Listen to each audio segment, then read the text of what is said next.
Welcome back to Iron Suits, where strength wears the crown. I am your host, Marwan Killu, coach to CEOs, business owners, entrepreneurs, and executives who are at the top of their game but tired of feeling like their body isn't keeping up with their success. Got a great episode for you today, and it's called The Only Opinion That Matters. You know what? I was scrolling through YouTube the other day, just going down one of those rabbit holes that we all fall into. And I stumbled across this interview clip with Conor McGregor. And let me tell you, it might be the most profound things that I have witnessed in months. And look, I watch these interviews, I read the books, George St. Pierre's autobiography, McGregor's documentaries, not just because I'm a fan, but because I want to understand the mindset that separates the extraordinary from the ordinary. I want to learn from people who've actually done it. And for those who don't know who McGregor is, Conor McGregor is, this was a guy that was collecting welfare checks in Dublin, in the streets of Dublin, right? The guy was on the dole, as they say in the UK, homeless, and became the first fighter in UFC history to hold two championship belts simultaneously. He transformed from an unknown prospect training in a shed to the biggest pay-per-view draw in combat sports history. So this guy has this unshakable confidence, this magnetic energy. And when he speaks, you can feel the absolute certainty radiating from him. McGregor is what you'd call a polarizing personality. Some people are absolutely obsessed with the man. They love his swagger, his prediction, his raw belief in himself. Others, they see him as too cocky, too brash, maybe even delusional at times. But here's what you can't deny.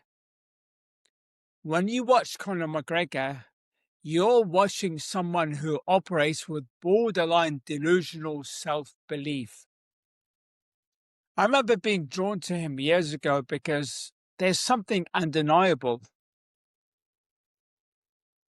about witnessing a person who carries that level of self-assurance. It's magnetic. It pulls you in whether you want it to or not.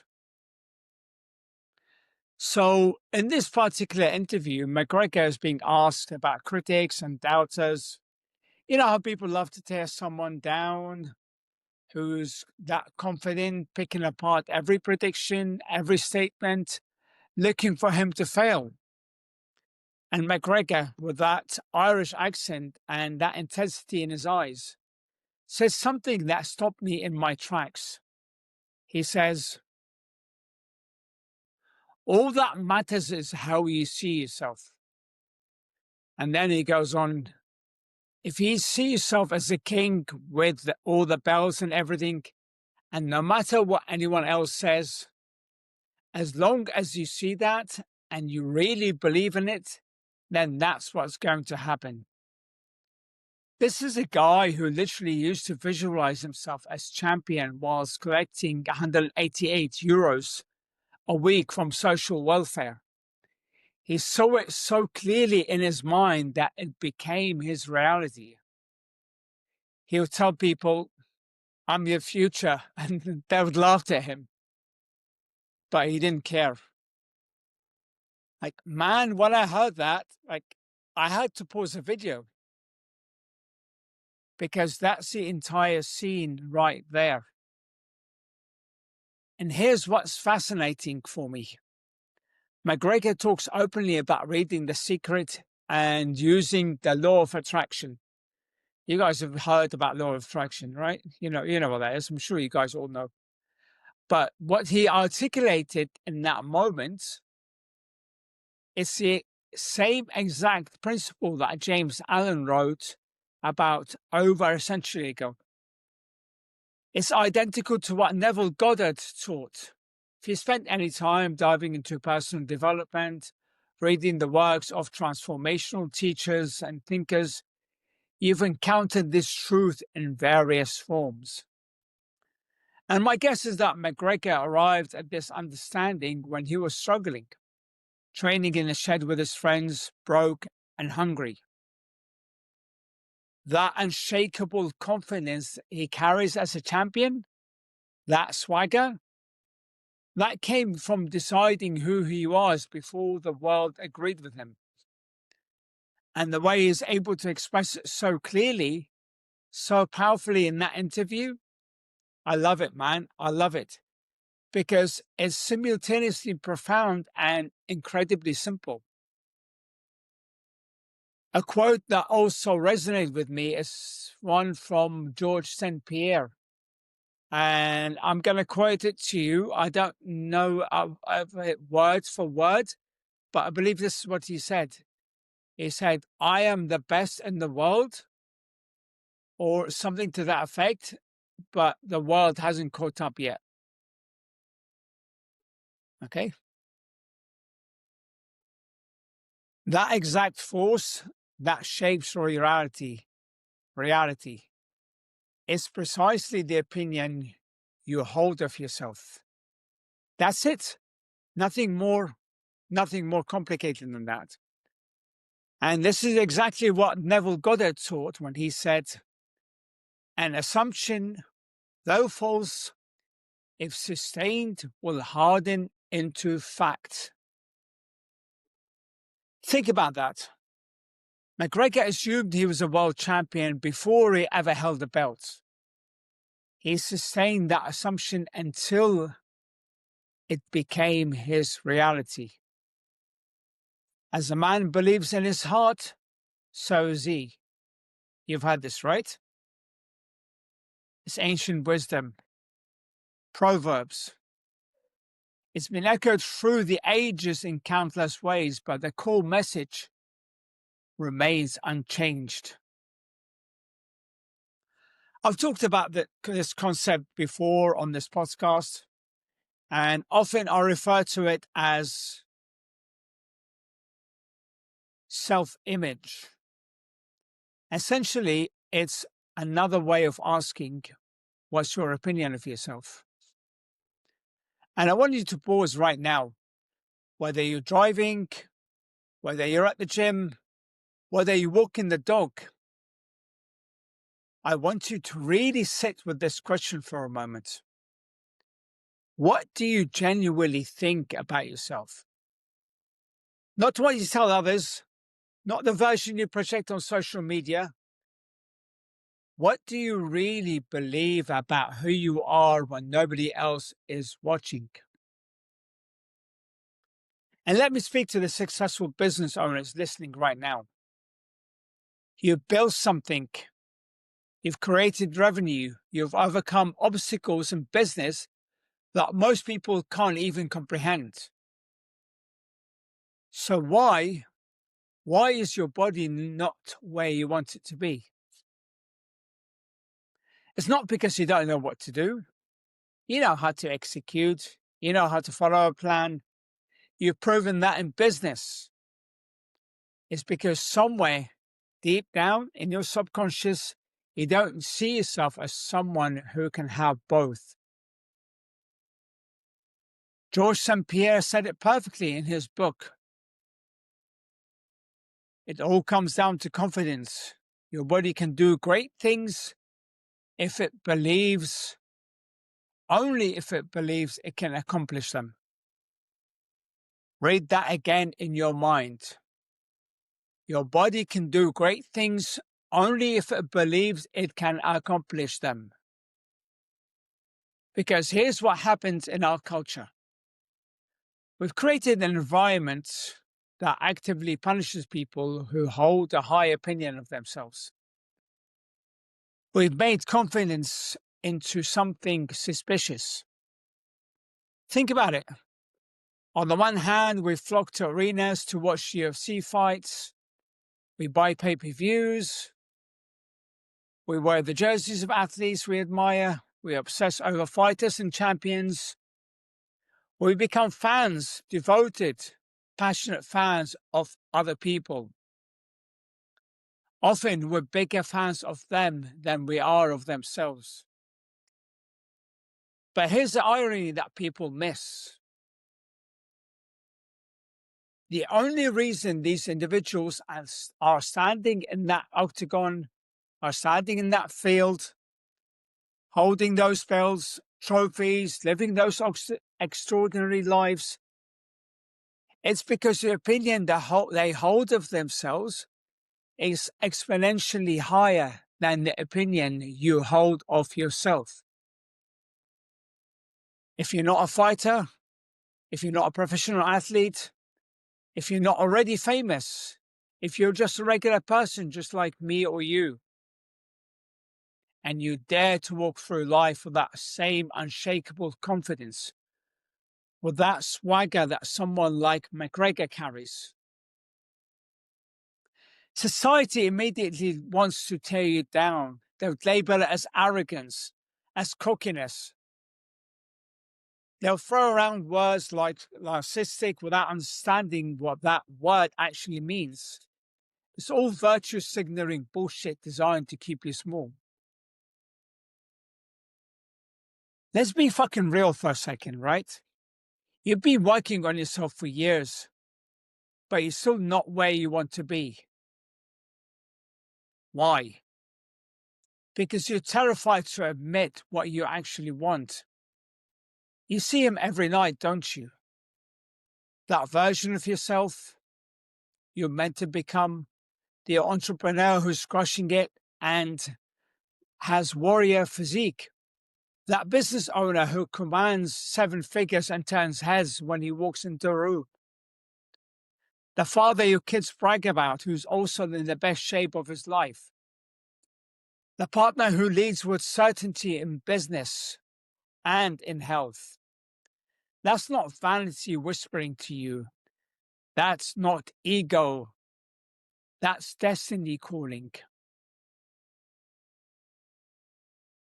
And James Allen wrote it in his book, As a Man Thinketh.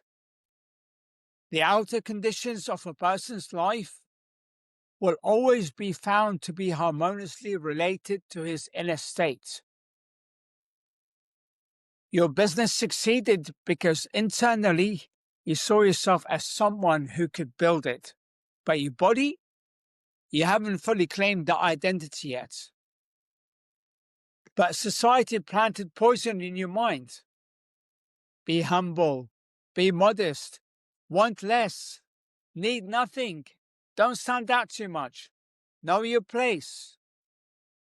These aren't wisdom. This is bullshit virtue signaling designed to choke your greatness before it ever has a chance to breathe. Remember growing up, sitting at the dinner table, young and hungry for life? How many times does someone tell you, you don't need that, be realistic, that's not for people like us? Each one of those statements was a brick in the wall between you and your domination, between you and the life you're actually capable of living. And this creates massive confusion for people. They become terrified of being perceived as arrogant. They're scared of appearing too confident. They worry endlessly about how they're being judged.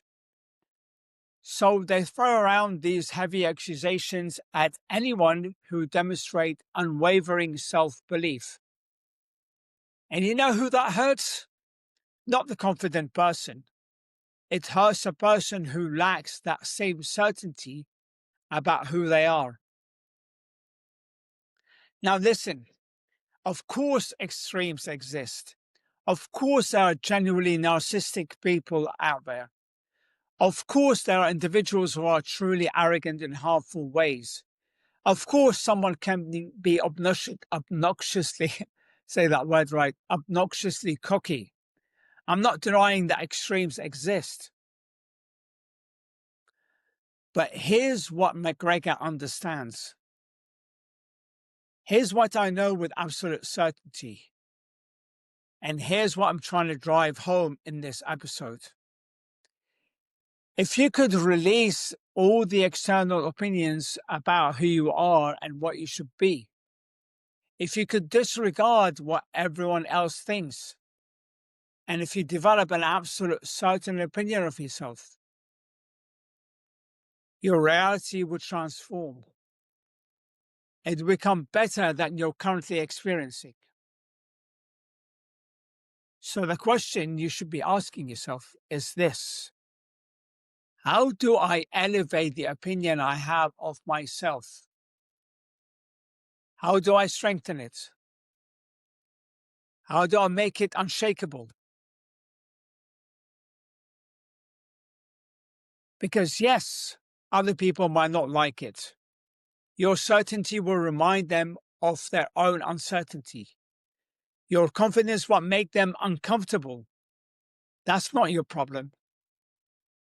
If you want to move through life as a magnetic force, if you want to live your fullest capacity, reaching your highest potential, it requires you to develop an unshakable opinion of yourself, a rock-solid belief that cannot be moved.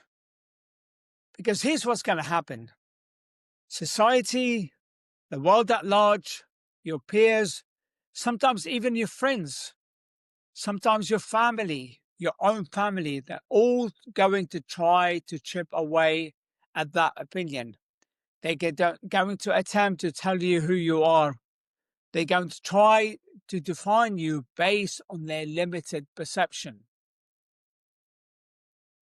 And some of you listening have already experienced this. At any time you've attempted to grow, anytime you've tried to change direction, anytime you've tried to level up, what happened? You wanted to expand your capacity for life. You wanted to receive more of what life has to offer. You wanted to ascend, to evolve, to become more. And the people around you who aren't growing at the same pace, they're quick to remind you of where you came from. They want to keep you pointing. They want to keep pointing to your past mistakes, your previous failures, your old identity. They need you to stay stuck, looking through the rearview mirror so you can't accelerate forward. Breaking through that takes extraordinary willpower. It takes an ironclad sense of self. So today, if I could help you shift the opinion that you hold of yourself, it will come down to 4 essential elements. First, you need crystal clear clarity about who you are. You essentially get to architect your own identity. And this identity must be authentic. It has to be the truest expression of who you want to be in the world. Not who society tells you to be, not the watered down version, apologetic version, not the watered down apologetic version. The savage, unstoppable force you know lives within you. This is what Neville Goddard meant when he taught living from the end. You don't live from where you are. You live from where you're going. You assume the identity now, not later. Not when you lose the weight, not when you hit the goal. And here's what most people get wrong. Then danger is not to set your goal too high and fail to reach it. It's to set your goal too low and reach it. Most people are playing a game they've already won before they even started. They set the bar at their ankles and celebrate when they step over it. That's why you see people losing 20 pounds, 30 pounds, and then they go back to regaining those same 20, 30, 40 pounds. It's because they don't go all the way.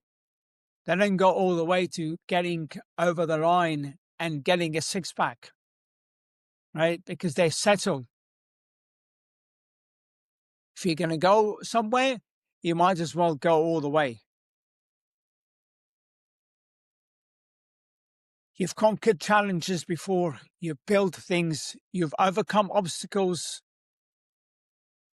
Deep in your cellular memory, encoded in your DNA, lives a warrior archetype.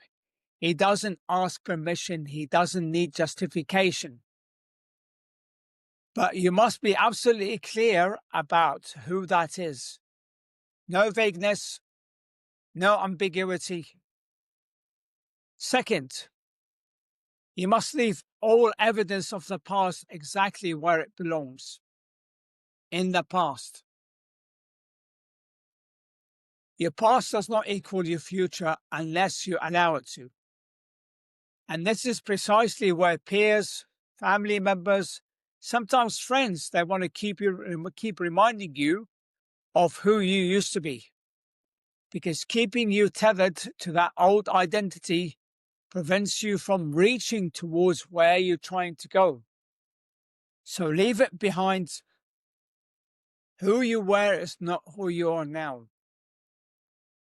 Third, pay zero attention to the opinions of other people.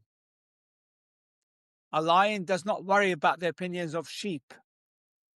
If their opinion of you doesn't align with your own opinion of yourself, it's irrelevant. Just like McGregor said, all that matters is how you see yourself. Now, embodying this takes a particular kind of person. It's not easy, but it's necessary. Fourth, you got to stack undeniable evidence in your favor. You do exactly what you say you're going to do, without exception, without excuse. If you declare you're going to get in phenomenal shape, then you get in savage, phenomenal, badass shape. Not pretty good shape, not better than I was shape. Phenomenal, savage, undeniable. The kind of shape where people ask what you're doing because they can see it. If you commit to building a business that generates 7 figures, then you build that business and hit that number. If you decide you're going to be an exceptional parent, you stack evidence of being an exceptional parent. If you commit to being an outstanding partner, you accumulate proof of being that person. Because as you stack evidence,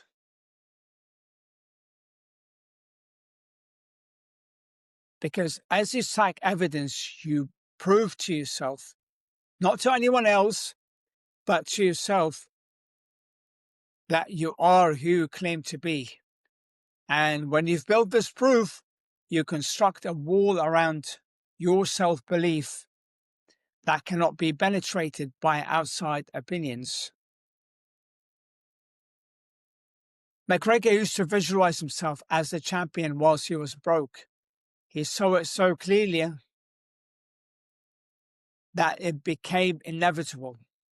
The opinions from others about who he was, about who he should be, and what he was capable of, they meant nothing. This is one of the most powerful secrets of existence. All you believe in yourself to be at your core will ultimately manifest as your lived reality. James Allen said it in this way: men do not attract that which they want, but which they are. Read that again. Listen to that again. You don't attract who you want, you attract who you are. And what you are is determined by what you believe about yourself. Your assumptions create your reality. That's exactly what you will get. Or rather, your assumptions create your reality. I missed out somewhere there. When you assume you're destined for average, that's exactly what you'll get. Average results, average life, average everything. When I was young and dreaming of building my own business, no external evidence could shake my internal belief. Not the opinions of teachers who told me to be realistic, not the friends and family who questioned my path, not bosses who told me I was throwing away security. Nobody. Maybe that sounds arrogant to some. I don't particularly care. But all those external opinions, all those assessments from everyone else, they meant nothing, because in my heart, I knew I would succeed. I carried an unshakable knowing. This is incredibly powerful, and once again, it's elegantly simple. It appears in the Bible, in Proverbs, in James Allen, as a man thinketh. McGregor talks about the secret. It's been expressed in countless ways across countless teachings. But at the center of it sits his truth. All you believe about who you are will become the expression of your life. Your self-belief becomes your reality. And far too many of you listening right now give far too much weight to the opinions of others. You listen when they tell you that you can't accomplish something. You absorb it when they say you're not qualified enough, not educated enough, not experienced enough.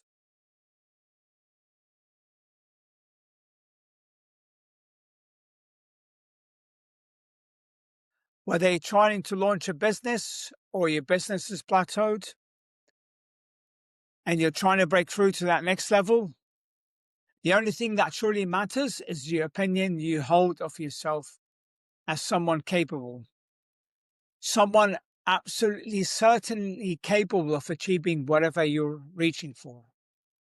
And if that belief exists, it's only a matter of time before you manifest it. But the real question you need to unpack, what if that belief doesn't exist? What if doubt lives in your heart? What if you're absorbing too many external opinions? That's your work. Your greatest responsibility in life is elevating the opinion you hold of yourself. If you master that single thing, if you build a wall that cannot be penetrated by outside voices, by society, by critics, by doubters, by anyone, you will succeed beyond your wildest imagination. The only way to do that? Start stacking major evidence in favor of the opinion you want to hold. Because if you keep saying you'll get fit and remain average as fuck, you won't believe in yourself. If you keep claiming you'll build something someday but never take action, you will internalize the identity of someone incapable. You already proved you can build a business. You already demonstrated you can create success. So why would fitness be any different? It's not. The only difference is in the story you're telling yourself about. The fastest way to strengthen your self-opinion, beyond silencing external voices, is to stack evidence in your own favor. And guys, I hope this resonated with you today. I hope it helps. If it did, share this episode with another leader, because as iron sharpens iron, so one person sharpens another. Talk to you next time. Bye for now.